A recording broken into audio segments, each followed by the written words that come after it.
Hey guys, I'm Luis Fonsi, and you're watching Billboard. Quítame la rabia, la desesperanza. The evolution of songwriting, refreshing your style, is extremely important, especially from album to album. What I do is I love to do co-writes, and I love to write with completely different people.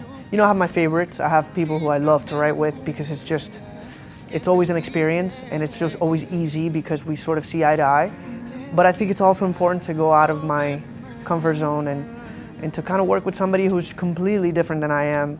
For example, my last album, I did it in London with a bunch of great guys who I've never worked with and who sort of knew who I was, but not really. So they gave a completely fresh perspective, not only in writing, but in producing. So I think that's the way to refresh, to kind of just force yourself and push yourself to get out of your comfort zone, and automatically something different's gonna come out.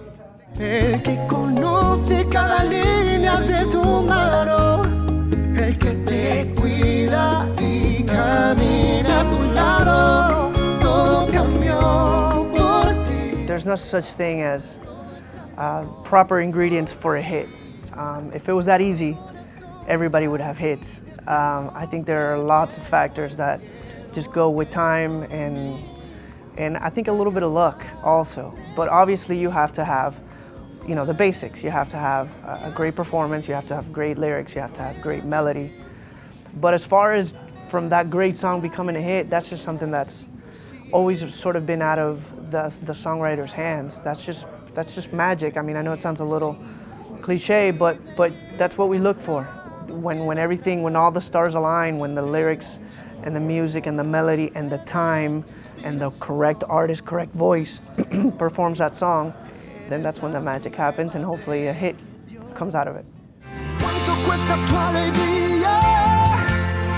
Si al pie de la letra cumplo lo que pidas. I will never forget it. I got to position number 40. I was like, oh, I barely made it, but I made it. It was with my first album, a song called Si Tú Quisieras.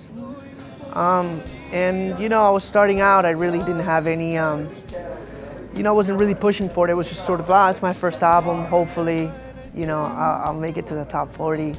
Hopefully I'll open this beautiful magazine that I look through every week and I'll see my name there. And, and I was blessed for that first week to open up in that 40 spot. It was like, barely made it.